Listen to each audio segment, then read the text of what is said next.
Good morning guys! So this video ay nagpre-prepare ako pagpasok. So hindi ako naligo ngayon kasi napakalamig. So pakita ko sa inyo kung paano ako tinatakpan ng aking mga tigyawat. Ayan o. Ang dami kong tigyawat, diba? Kasi sa every time na pumapasok kami is naka-heavy makeup kami. So ang ginagawa ko is meron akong ginagamit na waterproof tattoo covering siya. Ito siya. Product siya ng Essence. Matte siya. So, ang ginagawa ko, tinatakpan ko yung mga ganun. Para makinis siya sa camera kasi online gaming kami.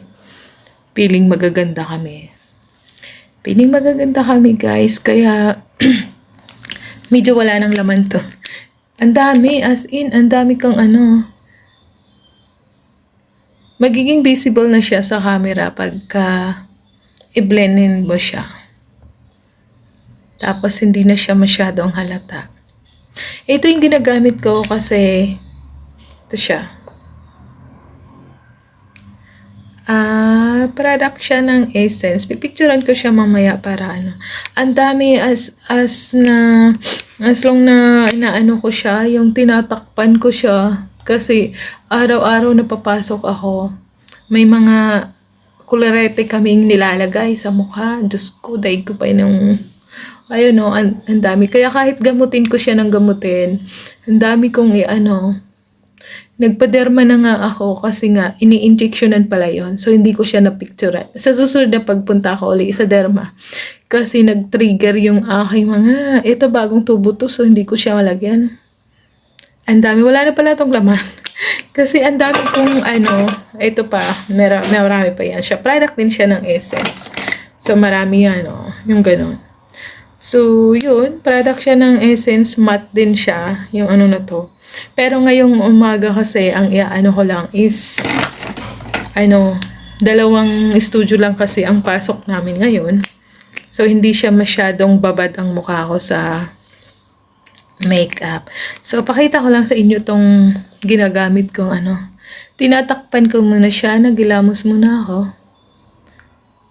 Tinatakpan ko siya para hindi siya ang dami talaga, as in. Tapos, parang pa ako kasi, pa yung may hormonal imbalance pa ako. So, pakita ko sa inyo yun mamaya. Waterproof siya, tattoo siya. Kaya kung mapapansin nyo minsan yung ibang ko is, siya, madami. Ito nga pala ginagamit kong pang blend. Parang hindi na malaman kung anong kulay nito, kung pink ba siya or ano. Tayo, blend na natin siya. Pero alam nyo, hindi talaga siya nakakapang cover. Minsan, pagka meron akong ginagamit, binibili ko sa pharmacy na yung patches siya, didikitan ko lang siya, saka ko siya mimake-upan. Kaya parang ang kinis ng mukha ko ng kaso, pag tinanggal mo yung parang band-aid na ganun, bawat tigyawat mong tatakpan na ganun, may yun acne patches, ganun. Minsan gumagamit ako ng ganun kasi minsan mahigpit yung quality sa amin pag sinabing pag sinabi sa'yo, can you fix your makeup? Mga ganun. Kailangan mo takpan yung mga ganito. Kaya lalong nabubugbog yung mukha ko sa ganun. Hindi pa rin, di ba? Ang dami. Ang dami ko talagang Mula nung nagsimula ako magtrabaho sa online gaming, sira na nga yung mukha ko. Lalo pang nasira. Hindi. Oo, mula nung nag-start ako, ayan, medyo na siya. Pero, madami pa din.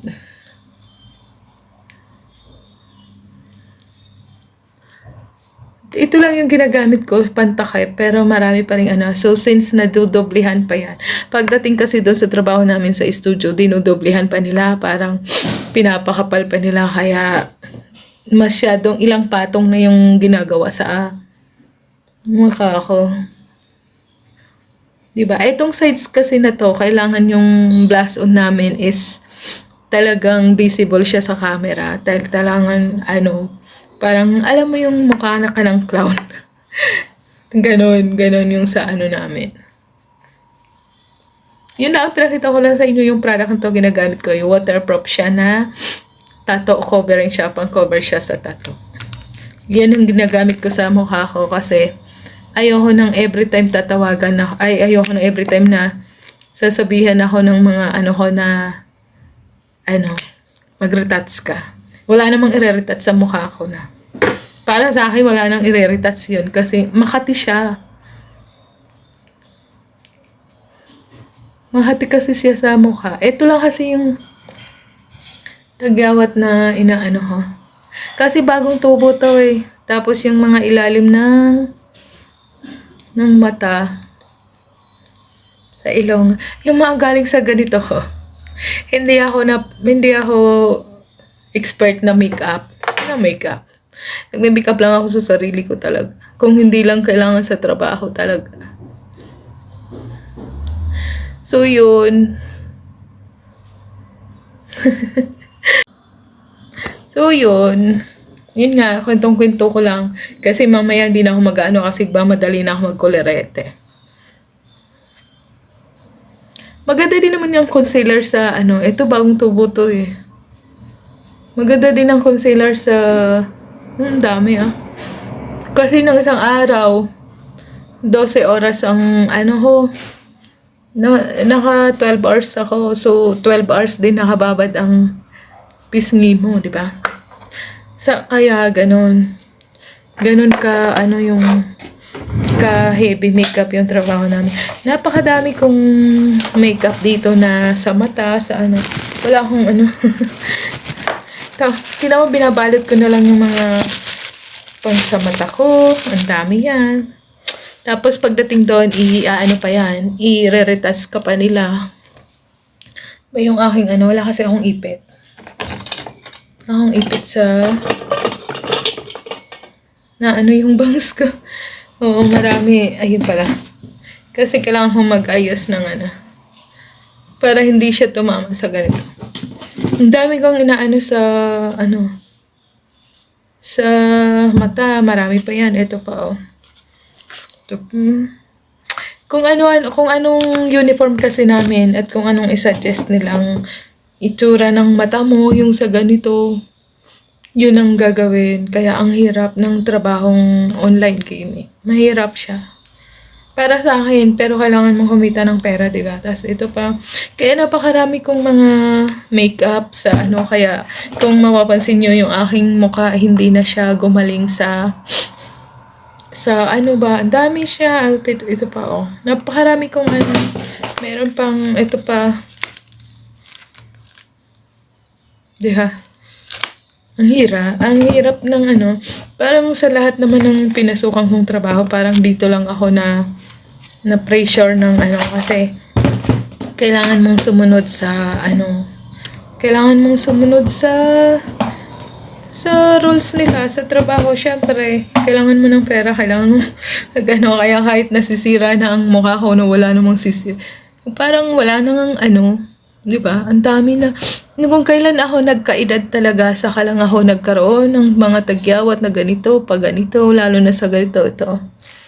Tatakpan ko pa yan ng marami pang akong ilalagay na dyan. Tapos, alam mo yung aking mga gamit, yung mga brush ko, ko yan eh. Parang nililinis ko lagi. Pero ganun pa din. Tapos marami pa akong mga ganito, oh. Mga makeup pa to. Marami pa akong mga makeup na hindi nagagamit. Nilalagyan ko siya ng plastic. Ayan, oh. Marami pa yan, oh.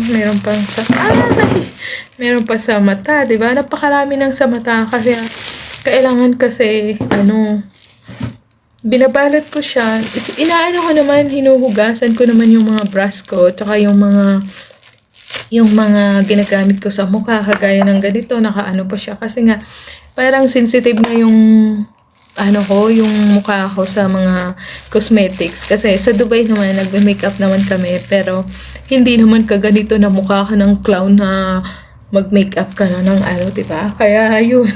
Gusto kasi nila is nakasunod ka sa, syempre, kasama yun kasi sa performance mo, yung susundin mo yung sinasabi ng quality. Kasi sa amin mahigpit ang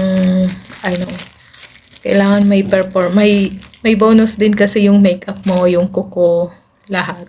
So, kailangan nakapackage yun para maayos yung performance mo. Gusto mo magtagal sa trabaho mo, kailangan mo sumunod. Kaya sobrang nag-ano talaga yung mukha ko. Ang dami. Dami. So, ang dami ko pang makeup. Binabalot ko lang siya. Ito yung sa mga sa pisngi, sa mga ganito. Diba? Ito pa, oh. Napakadami. Napakadami kong ganito. Hindi ko alam kung anong gagawin ko dito, ano. So, pero inaano ko lang kasi nga, ano siya, kaysa bumili-bili ako, pina-plastic ko siya kasi yung mga cover neto, nagkasira-sira na. So, napakadami kong ano, di ba? Hindi ko na napakita sa inyo yung, ano, yun, ang dami, di ba? Ang dami pa, oh. Yung mga sa blast on, kaya tinan mo, pag naglagay ako ng mga ganito sa brush, na ano siya, na ano yung pisngi ko. Bukod doon, marami pa rin akong mga ginagamit sa moisturizer bago ako mag-makeup. Meron akong ano, yung goat's milk. Diba? Tapos meron din akong mga ganito. Para pang cover ko ng mga dark spots sa ganito. Ito, ang dami, diba? Dami niya. Oh. Pero hindi pa rin, kahit gamutin yung pisngi ko, ng tagyawat ko, wala pa rin ano kasi araw-araw kaming ano, heavy makeup kami. Daig pa namin mga artista. Syempre kasi ganun ang trabaho ko kasi is parang ano, gusto ko na nga maghanap ng iba kaso syempre kailangan mo ng malaki ang kita. Diba? So that's all guys. Thank you so